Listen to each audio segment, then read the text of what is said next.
Hi guys, आपके लिए new story. इसका नाम है बेदर्द पिया। जीएल स्टोरी है। कहानी को शुरू करते हैं। आज शादी हो रही थी उसकी। किसके साथ हो रही थी, क्यों हो रही थी, ये वो कुछ नहीं जानती थी। उसे तो बस सख्ती से तैयार होने का आदेश दिया गया था और बिना उसकी अनुमति से उसे तैयार भी कर दिया गया था। मानो एक गुड़िया को कपड़े पहनाकर मंडप में बैठा दिया गया हो। हर तरफ चहल पहल थी। औरतें ठहाके लगा रही थी। आदमी लोग इधर उधर दौड़ रहे थे। सब अपने अपने में बिजी थे। सब खुश थे। बस खुश नहीं थी तो वो दुल्हन थी। खुश नहीं थी तो वो दुल्हन जिसकी ज़िंदगी आज बदलने वाली थी। वो किसी गुड़िया की तरह मंडप के पास रखी एक कुर्सी पर बैठी थी और हवन की अग्नि को लगातार देख रही थी। उसे तो फ़र्क नहीं पड़ रहा था कि उसकी शादी हो रही है या फिर कितने लोग उसके आसपास बैठे हैं। उसे तो बस यही लग रहा था कि वो एक जहन्नुम से निकलकर दूसरे जहन्नुम में जा रही थी। यहाँ कुछ अपने कहने के लिए लोग तो थे। वहाँ ना जाने कौन होगा, किसके साथ वह रहेगी। वहीं उसी हाल के एक कमरे में एक लड़की गुस्से में सामान को इधर उधर फेंक रही थी और उसके माता पिता जो उसके पेरेंट्स लड़की के उसे रोकने की कोशिश में लगे हुए थे। लेकिन वह लड़की अपने आप से बाहर थी। वो गुस्से के में बोल रही थी कि आपने उसकी शादी कैसे फिक्स कर दी। इतनी अच्छी लड़की के साथ वो तो मेरी होनी चाहिए थी। मैं उससे मैरिज करना चाहती हूँ। मैं उसकी प्रॉपर्टी पर अपना हक जताना चाहती हूँ। वो नहीं। तब उस लड़की के पापा ने उसे पकड़कर बेड पर बैठा दिया। फिर बोला, मेरी जान, मैं कुछ भी सोचे बिना नहीं करता हूँ। जिस लड़की से उसकी शादी हो रही है वो इंसान नहीं है, हैवान है। जितनी जिल्लत उस लड़की को यहाँ मिली है वहाँ तो इससे भी ज़्यादा मिलने वाली है। मैंने ऐसा इंतज़ाम किया है कि ये कभी खुश नहीं रह सकती। और तू कह रही है कि तू उस जल्लाद से शादी करना चाहती थी। तूने तो उसे सिर्फ सोशल मीडिया पर देखा है, लेकिन मैंने अपनी आँखों से देखा है। जानवरों जैसा सलूक करती है ये लोगों के साथ। वो आदमी आगे कुछ बोलता उससे पहले ही बाहर से आवाज़ सुनाई दी, चलो चलो, लगता है बारात आ गई। हम तो देखें खुशी का हस्बैंड कैसी दिखती है या खुशी की। आदमी ने उस लड़की को छोड़ दिया और बोला, तो अब मुस्कुरा, चल स्माइल कर, अपनी प्यारी सी बहन को विदा करो ताकि सबको लगे कि हमने अपना फ़र्ज निभा दिया है। लड़की ने जब अपनी माँ को देखा तो उसकी माँ ने भी कुटिलता से हंसते हुए हामी भरी और तीनों बाहर आ गए। सब लोग दूल्हे को देखने के लिए बेताब हो रहे थे, और हो भी क्यों ना। एशिया की सबसे छोटी उम्र की और सबसे बड़ी बिजनेस वुमेन थी, जिसके साथ आज खुशी की शादी होने वाली थी, रितिका सिंघानिया। जितना बड़ा नाम उतने बड़े उसके काम। रितिका सिंघानिया देखने में स्मार्ट थी और बहुत ही ज़्यादा ब्यूटीफुल थी। ये लोगों के सामने बहुत कम आती थी, बट सोशल मीडिया पर एक्टिव रहती थी और अपने फ़ोटोज़ शेयर करती रहती थी। लेकिन फ़ोटो से कोई उसके स्वभाव का पता नहीं लगा पाया। कोई कहता है ये इंसान नहीं जानवर है, तो कोई कहता है कि ये दिखने में खड़ूस टाइप तो नहीं लग रही है। बस लोग इसे बदनाम कर रहे हैं। सब लोग बारात के वेलकम में खड़े हो गए और इंतज़ार करने लगे। तभी एक बड़ी सी गाड़ी आकर सबके सामने रुकी तो सबके चेहरे चमक उठे। उसमें से लगभग 6 फुट की अच्छी कद-काठी की लड़की बाहर निकली। उसने सेहरा बांध रखा था और ब्लैक कलर का सूट पहने हुए थी।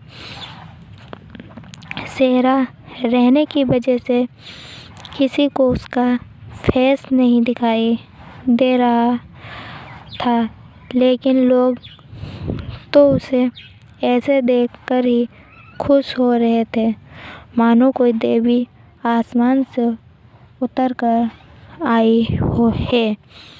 क्या इसके परिवार में कोई नहीं है, या फिर ये लेकर नहीं आई?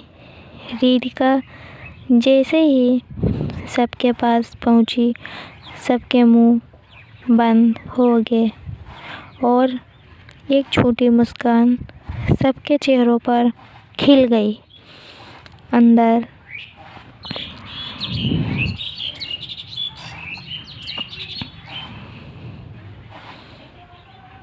अंदर मंडप के पास बैठी खुशी शर्मा को ये तक एहसास नहीं था कि उसके आसपास अब कोई नहीं है। वो अकेली ज़मीन में बैठी एकटक ज़मीन निहार रही थी। तभी पास मंत्र पढ़ रहे पंडित जी ने कहा, बिटिया तुम बहुत देर से यहाँ बैठी हो, बोरियत महसूस नहीं हो रही?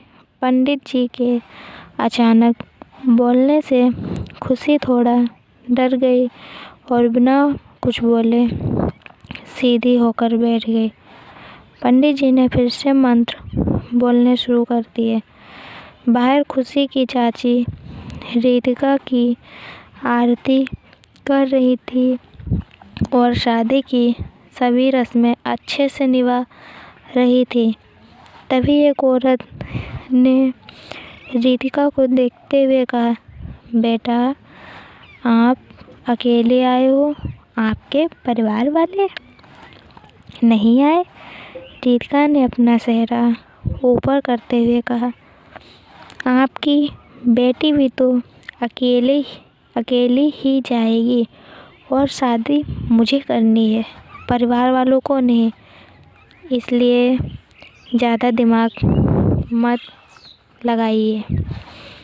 रितिका की सुंदरता ब्यूटी को देखकर सभी लड़कियां खुशी से जलने लगीं, लेकिन वो कर भी। पिछले पार्ट में बेदर्द पिया स्टोरी में आपने देखा बारात सामने खड़ी थी और खुशी की चाची रितिका की आरती कर रही थी। अब कहानी को हम शुरू करते हैं आगे।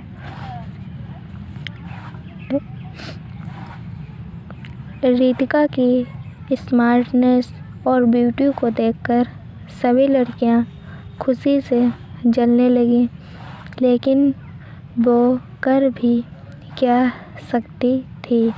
वहाँ दूसरी तरफ खुशी की चचेरी बहन ने अपनी मुट्ठी कस ली, लेकिन वो कुछ बोली नहीं। रितिका को अंदर लाया गया। रितिका ने एक नज़र खुशी को देखा, फिर मंडप में आकर शांति से बैठ गई। कुछ देर बाद खुशी को भी मंडप में बैठा दिया गया और दोनों के फेरे हुए और अब आप दोनों पति पत्नी हैं। पंडित जी ने फिल्मी डायलॉग बोलते हुए कहा तो सब हंस पड़े, लेकिन तब ना तो रितिका के फेस पर स्माइल थी और ना खुशी के फेस पर। खुशी 5 फुट 6 इंच की एक पतली सी और गोरी सी लड़की शादी के जोड़े में बहुत ज़्यादा सुंदर लग रही थी, लेकिन उसके फेस पर ना कोई खुशी थी ना कोई गम। उसका चेहरा इमोशनलेस, मानो वो इस दुनिया में है ही नहीं। उसे एक गुड़िया की तरह एक जगह से दूसरी जगह बैठा दिया जाता और वो भी जैसे अपने आप में हो ही ना। खैर शादी हुई और रितिका खुशी को लेकर अपने घर की ओर रवाना हुई। गाड़ी में रितिका के ड्राइवर ने रितिका और खुशी दोनों को खामोश देखकर कहा, वैसे मैम आपने वो वाला जोक फेल कर दिया जिसमें कहते हैं कि दूल्हा बारात लेकर जाता है और अकेली शेरनी को लेकर आता है। आज आपने दिखा दिया कि मैम आप भी शेर हैं और जो अकेली शेरनी को लेकर आई हैं। रितिका ने ड्राइवर को घूर कर देखा, फिर बोली, ये बकवास जोक मारने से अच्छा है गाड़ी चलाने पर ध्यान दो। समझिए या नहीं समझे? रितिका ने एक नज़र खुशी को देखा, जो बाहर देखकर बिना किसी भाव के आराम से बैठी थी। अब रितिका ने अपने लैपटॉप को उठाया और उसमें कुछ काम करने लगी। खुशी को ना तो रितिका से कोई फ़र्क पड़ रहा था ना किसी ड्राइवर के जोक से। वो तो बस अपनी किस्मत पर अंदर ही अंदर रो रही थी, क्योंकि बाहरी आंसू तो उसके कब के ख़त्म हो चुके थे। 10 साल से वो अपने बाहरी आंसुओं को बहाती रही है, लेकिन अब वो रोती नहीं है।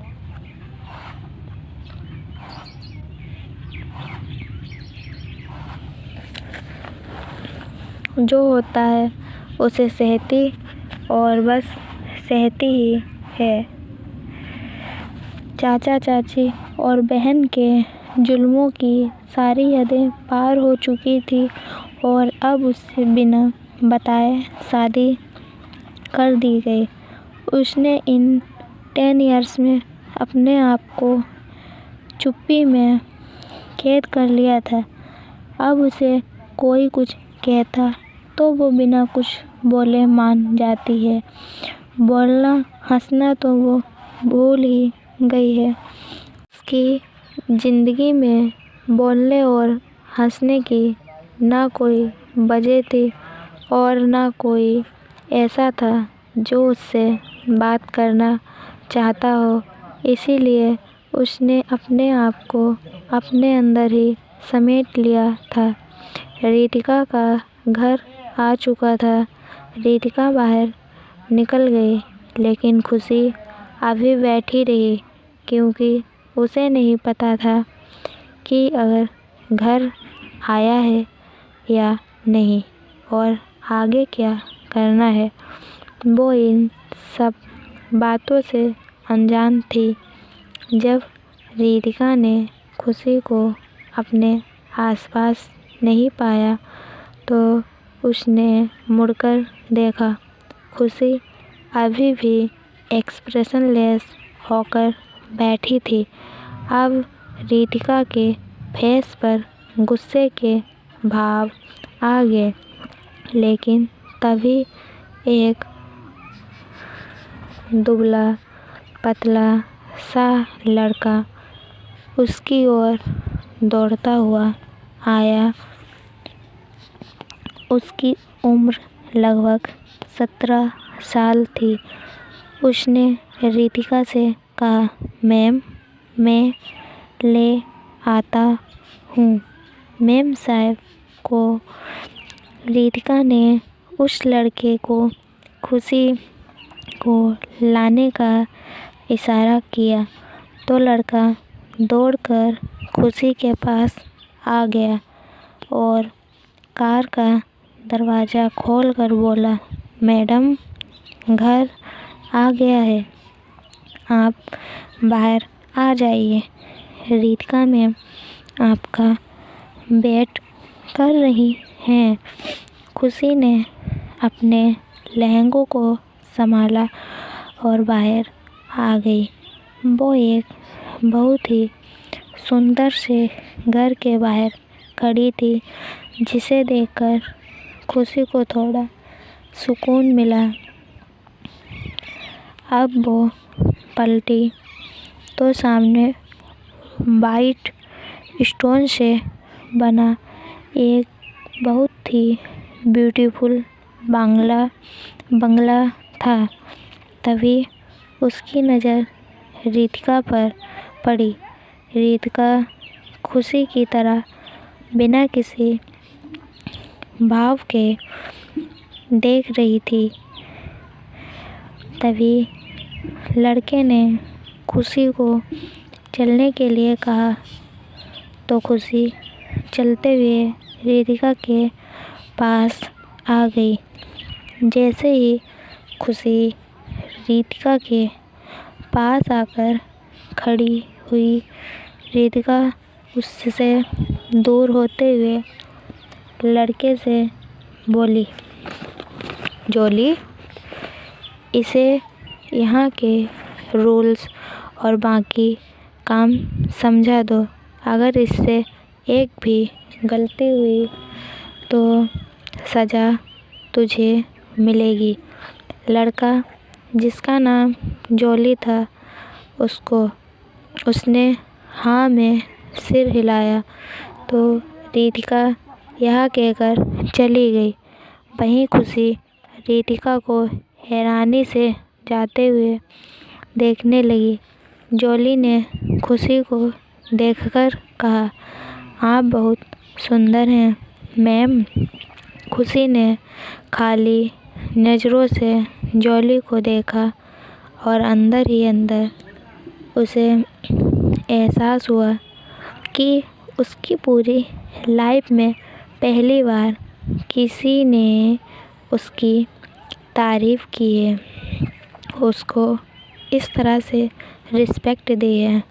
जब जॉली ने खुशी के चेहरे पर कोई एक्सप्रेशन नहीं देखे तो वो सैड होकर बोला, आप भी बिल्कुल रितिका मैम की तरह ही हैं, लेकिन आपको यहाँ नहीं आना चाहिए था। ये जगह आपके लिए नहीं है मैम।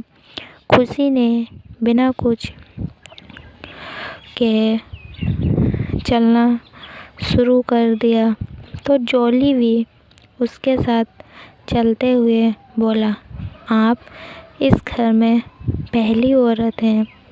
इससे पहले रितिका मैम के अलावा यहाँ कोई औरत नहीं आई और ना ही यहाँ कोई औरत है, इसलिए आपको और सावधानी से रहना होगा।